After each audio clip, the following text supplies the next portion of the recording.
6 manifestations de l'hérésie attentiste à notre époque.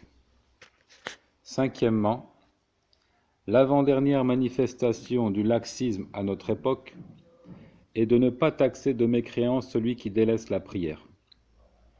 Il est vrai que les adeptes de la conduite prophétique, Ahlus Sunnati wal Jama'a, ont divergé sur la question depuis des temps reculés. Mais ce qui suit l'exposé participera avec la volonté d'Allah à convaincre ceux qui ne l'étaient pas encore du devoir que nous avons d'excommunier le musulman qui abandonne la prière, même s'il a pour conviction qu'elle est un devoir pour lui. Donc il abandonne ici par paresse et mésestime, nonchalance.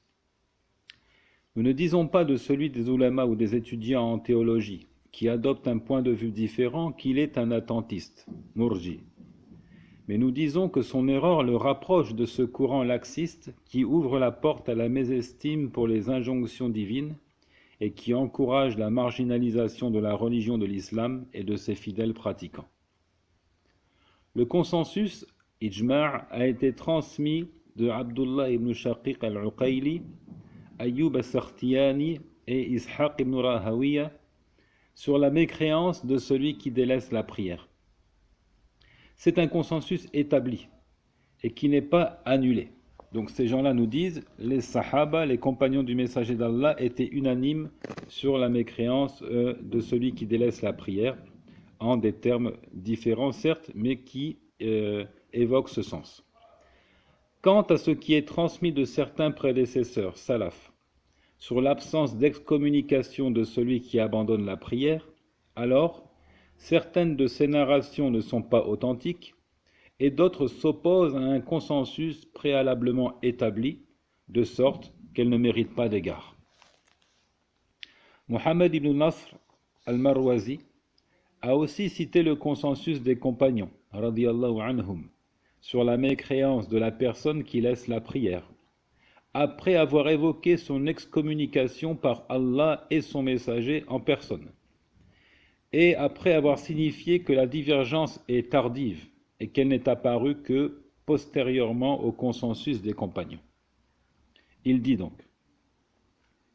dans notre présent ouvrage, ici il s'agit du livre Ta'zim Qadari Salah, dans notre présent ouvrage, nous avons cité ce qui est indiqué par le livre d'Allah le Très-Haut et la tradition de son messager, sallallahu alayhi wa ala alihi wa sallam, de haute considération pour le statut de la prière, de nécessaires promesses de rétribution pour celui qui l'établit et de sévères menaces contre celui qui la néglige, ainsi que la différence existante entre la prière et le restant des œuvres dans le mérite et le rang occupé. Ensuite, nous avons cité les narrations transmises du prophète sallallahu alayhi wa ala alihi wa sallam et qui taxent de mécréance celui qui la délaisse, l'excluant ainsi de la religion, autorisant de combattre ceux qui se refusent à l'établir. Ensuite, la même chose nous est parvenue des compagnons, radiyallahu anhum. Rien de contraire ne nous a été transmis de l'un d'eux. Ensuite seulement, les oulémas ont divergé sur l'interprétation à donner à ce qui est rapporté du prophète, puis des compagnons, sur l'excommunication de celui qui abandonne la prière et le devoir de combattre quiconque se refuse à l'accomplir. Puis on a transcrit la parole de l'imam Ishaq ibn Rahawiya. Ils ont fait de la prière parmi toutes les injonctions de la religion l'équivalent de la reconnaissance verbale de la foi pour celui que l'on sait être croyant. Ils ont tous dit, on considérera croyant celui qui était connu pour sa mécréance, puis qu'on a vu prier à l'heure prescrite, jusqu'à établir des prières avant de mourir, alors qu'on n'a pas connaissance qu'il ait prononcé le témoignage de foi avec la langue. Donc pour les ulama d'antan, le seul fait de constater qu'un individu accomplisse la prière, ça indique qu'il est devenu musulman, qu'il est entré dans la religion de l'islam, au même titre que sa prononciation du témoignage « Ashhadu an la ilaha illallah wa anna Muhammad Rasulullah » j'atteste qu'il n'y a de divinité digne d'adoration qu'Allah et que Muhammad est son messager. Mais, dit-il, donc Ishaq, ils n'ont pas jugé de la foi pour le seul constat du jeûne de Ramadan, pour le versement de l'aumône obligatoire, az-zaka, ou pour l'entrée en état de sacralisation à l'occasion du pèlerinage. Il est certes dans l'erreur, celui qui accorde une telle place à la prière parmi tous les devoirs religieux, de sorte qu'il extirpe le mécréant de son état de mécréance en relevant qu'il prie, tandis qu'il n'est pas d'avis que le croyant devienne mécréant en délaissant la prière toute sa vie durant, s'il ne renie pas son caractère obligatoire. Ishaq dit, il se contredit en fait. Donc des propos d'une extrême importance. Ishaq qui dit, les ulamas d'antan ont considéré suffisant pour juger donc de la qualité de musulman d'un individu le constat de l'établissement de la prière.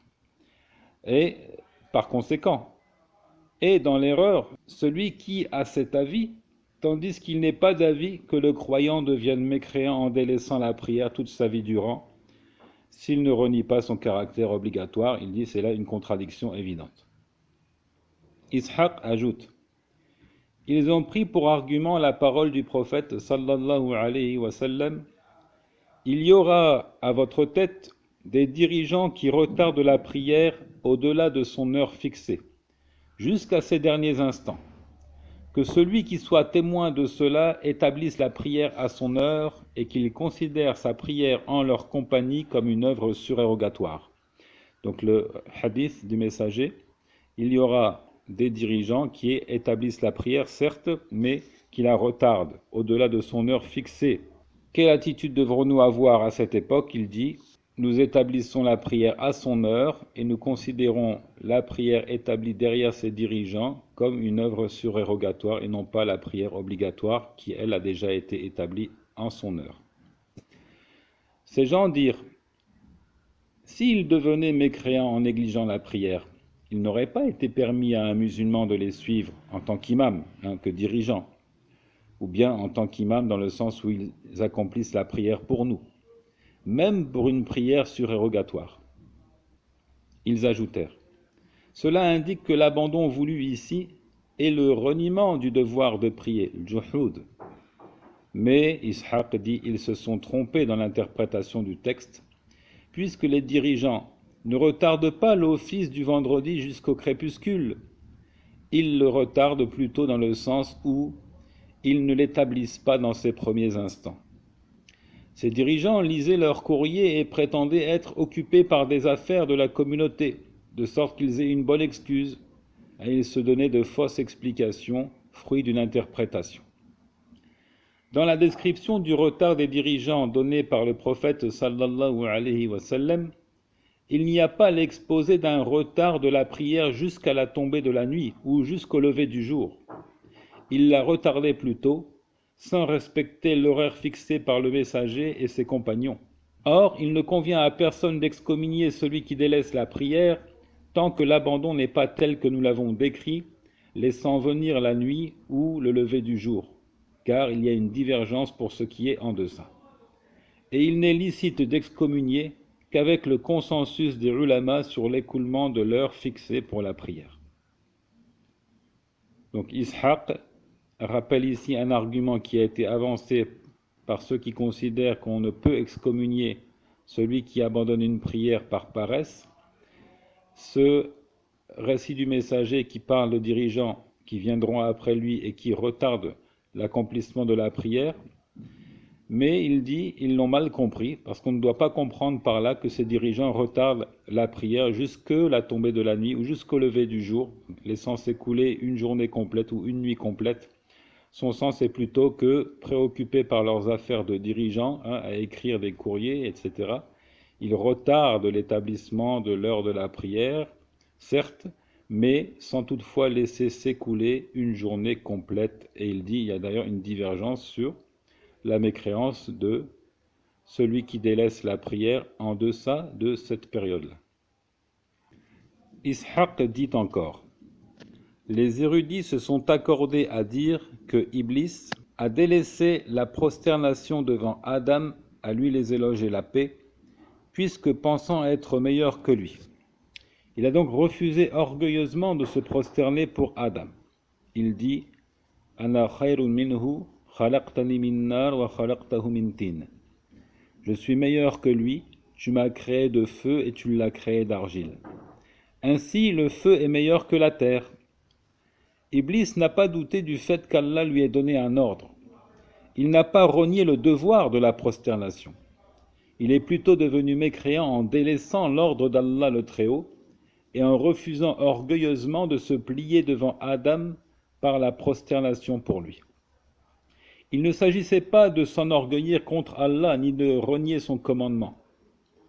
Des gens ont fait le rapprochement et la comparaison entre cela et l'abandon de la prière. Ils dirent: celui qui délaisse délibérément la prosternation pour Allah le Très-Haut, tout en reconnaissant son caractère obligatoire, commet un péché plus immense que Iblis lorsqu'il délaissa la prosternation pour Adam, puisqu'Allah le Très Élevé a imposé les prières à ses serviteurs.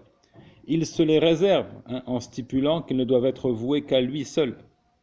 Il leur ordonne de s'humilier au moyen des prières devant lui au détriment de toutes les créatures.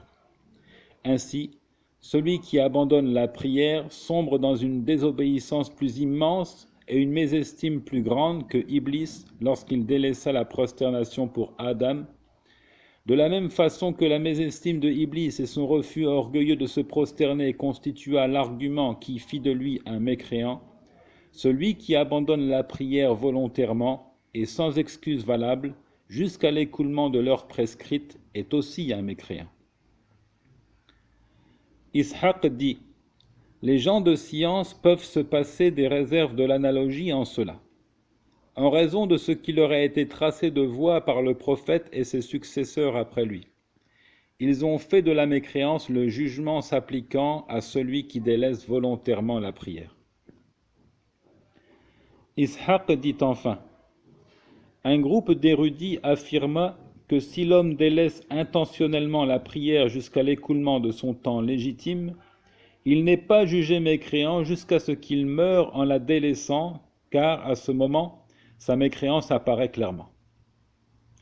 Il en est ainsi puisqu'Iblis n'a pas accompli pour Allah la prosternation qu'il lui avait ordonnée, après s'y être refusé la première fois. Il en est donc de même pour l'abandonneur de la prière s'il persiste à ne pas l'accomplir jusqu'à la mort. Mais Ishaq dit: cet avis est proche de l'avis du groupe qui voit que l'abandon est le reniement du caractère obligatoire. Comment être aux aguets d'une chose qui serait de la mécréance après un temps et dont la mécréance n'apparaîtrait qu'avec le décès? S'il mécroit en la délaissant, il était donc mécréant au moment où il abandonnait la prière, sans quoi la mort ne concrétise ni mécréance ni foi pour personne, sauf dans la mesure de ce qu'il a avancé d'œuvre.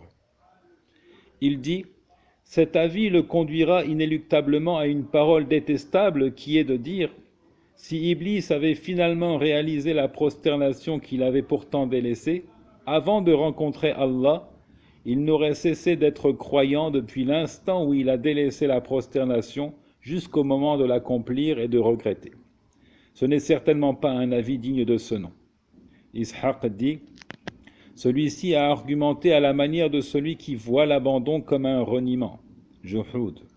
Il a donc avancé d'arguments en sa faveur qu'Iblis a délaissé la prosternation pour Adam, gagné par l'orgueil, contre la prosternation ordonnée par Allah.